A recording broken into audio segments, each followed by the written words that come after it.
प्यारे साथियों, मैं हूं गुरु नितेश और आप देख रहे हैं आज के अखबार से। ये अखबार से प्रोग्राम आप सीटेट पटना पे देख रहे हैं, जिसके आप टेलीग्राम चैनल सीटेट पटना को भी ज्वाइन कर सकते हैं। विगत कुछ दिनों से आप लोगों ने सोशल मीडिया और बहुत सारे टेलीविज़न चैनलों पर यह देख रखा था कि के पाठक ने इस्तीफा दे दिया है, लेकिन बार बार हम ये आपको कह रहे थे कि के पाठक 16 तक छुट्टी में है। आज फिर अखबार में उसी बात को प्रकाशित किया गया है कि के पाठक ने अपनी छुट्टी 31 जनवरी तक बढ़ाई अवकाश की अवधि। शिक्षा विभाग के अपर मुख्य सचिव के पाठक ने 31 जनवरी तक अपनी छुट्टी बढ़ाने का आवेदन दिया है।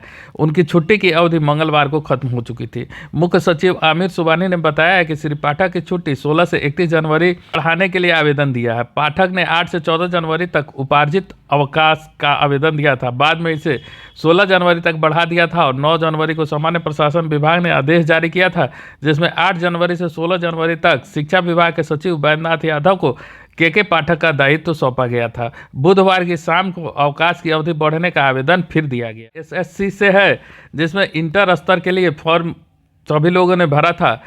उसमें आवेदन में सुधार का मौका इंटर स्तरीय एग्जाम के लिए दिया गया है। जैसा कि आपको ज्ञात होगा कि इंटर स्तरीय परीक्षा मार्च और अप्रैल में होने की उम्मीद है। इसमें दिया हुआ है कि आवेदन में सुधार का मौका आज से बिहार कर्मचारी चयन आयोग ने द्वितीय इंटर स्तरीय परीक्षा के आवेदन में सुधार का मौका दिया है। अभ्यर्थी फॉर्म में 18 जनवरी से 18 फरवरी तक कर सकते हैं। अब प्रारंभिक परीक्षा मार्च और अप्रैल में होने की उम्मीद है। आवेदन करने वाले अभ्यर्थियों की संख्या 25 लाख से अधिक है। ऐसी स्थिति में परीक्षा कई चरणों में आयोजित की जाएगी। तलब है कि 12,199 पदों पर नियुक्ति होनी है। हिंदुस्तान अखबार में यह खबर छपी है कि विजेताओं की सूची में 2 वर्ष से बिहार के होनहार बना रहे हैं जगह। राष्ट्रीय युवा पुरस्कार में बिहार के साक्षी को पुरस्कार दिया गया है, जिसकी खबर प्रमुखता से हिंदुस्तान में छपा है। राष्ट्रीय युवा पुरस्कार विजेताओं की सूची 2 वर्षों से लगातार जगह बना रहे हैं। हर साल 12 से 16 जनवरी तक होने वाले राष्ट्रीय युवा महोत्सव समाज में उत्कृष्ट योगदान देने के लिए ये पुरस्कार से नवाजे जाते हैं। इस वर्ष नासिक महाराष्ट्र में 27वें राष्ट्रीय युवा महोत्सव में पटना सिटी और चाणक्य लॉ कॉलेज यूनिवर्सिटी के LLM की छात्रा साक्षी आनंद को राष्ट्रीय युवा पुरस्कार 2020-21 के सम्मानित किया गया। 15 राज्यों से इस पुरस्कार में सम्मानित होने वाले युवाओं में साक्षी बिहार की अकेली है। उन्हें यह पुरस्कार प्रो बोनो क्लब की ओर से जरूरतमंदों को निःशुल्क कानूनी सहायता देने के लिए छात्रों और ग्रामीणों के बीच मौलिक और शिक्षा के अधिकार बाल उत्पीड़न के बारे में जागरूकता के लिए दिया गया है। वहीं 2023 में कर्नाटक में राष्ट्रीय युवा महोत्सव में पटना के ट्रेनिंग कॉलेज PU के छात्र अरुणेश कुमार को राष्ट्रीय युवा पुरस्कार 19-20 से नवाजा गया था।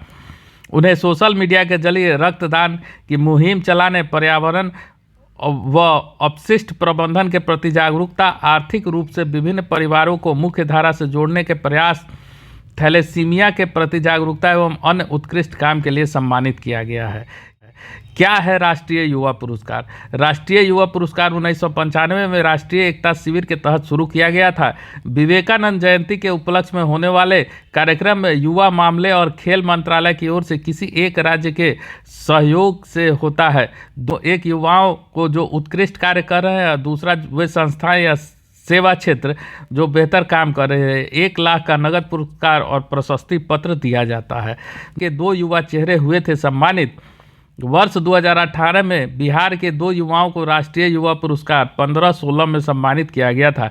इसमें मंटू कुमार और सात्विक मिश्रा को यह सम्मान समाज सेवा के क्षेत्र में उत्कृष्ट कार्य करने के लिए मिला था। 4 वर्ष बाद 2013 में अरुणेश और 2024 में साक्षी विजेताओं की सूची में जगह बनाई है। लेके एक खबर है कि 2 नए मेडिकल कॉलेज में इसी सत्र से पढ़ाई।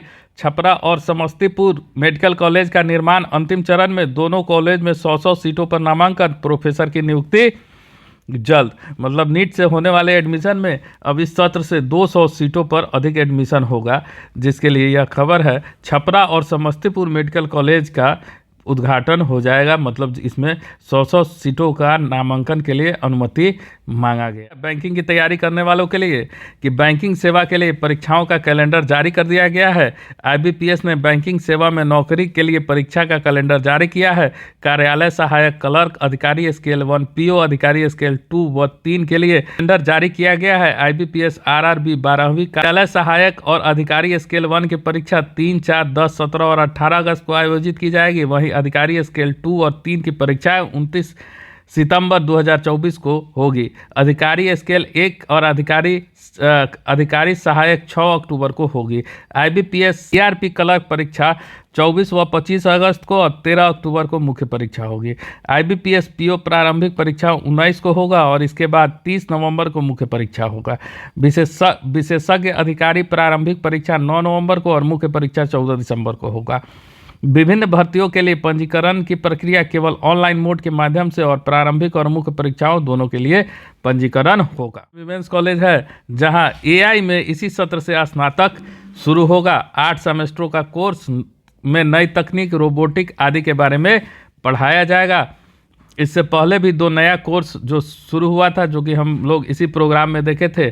2 अन्य कोर्स डेटा साइंस और फैशन डिजाइनिंग की भी होगी पढ़ाई, जो कि NEP 2020 के तहत 4 सालों का यानी कि 8 सेमेस्टर का होगा। आर्टिफिशियली इंटेलिजेंस एवं मशीन लर्निंग क्या है? यह तकनीक की कोर्स है। इसमें तकनीक से नियंत्रित रोबोट या फिर मनुष्य की तरह सोचने वाला सॉफ्टवेयर तैयार होता है। इससे पता लगाया जाता है कि मानव मस्तिष्क कैसे चलता है, खुद से निर्णय लेकर कैसे काम करता है। गूगल मैप, ChatGPT यह सभी AI के उदाहरण है। कृषि, स्वास्थ्य और शिक्षा के क्षेत्र में आर्टिफिशियल इंटेलिजेंस कारगर साबित हो रहा है। प्राध्यापक भर्ती के लिए निकाला गया आवेदन। कॉलेज ने इस नए कोर्स को लेकर तैयारियां शुरू कर दी है। कॉलेज की ओर से आर्टिफिशियल इंटेलिजेंस और मशीन लर्निंग कोर्स में प्राध्यापक के 2 पदों के लिए नियुक्ति संबंधी सूचना जारी कर दी है। क्या है इसमें दाखिले के लिए कि 12वीं में भौतिक, रसायन शास्त्र या गणित विषय अनिवार्य होना चाहिए। किसी अन्य विषय से 12वीं में उत्तीर्ण छात्राएं आवेदन नहीं कर सकती है। 12वीं के अंक और प्रवेश परीक्षा के आधार पर मेधा सूची बनाई जाएगी। खबर है कि एक गलती से 17 का विभाग बदला, संशोधित रिजल्ट किया गया जारी, चयन संख्या में कोई बदलाव नहीं है। इसमें कहता है कि 17 उम्मीदवार का विभाग बदल पड़ेगा। BPSC की एक गलती उम्मीदवार को सफल सूची में डाल दिया गया था। इसके तुरंत बाद ही गलती सुधारते हुए BPSC ने इसके रिजल्ट को रद्द किया और सही उम्मीदवार को सफल सूची में शामिल किया गया।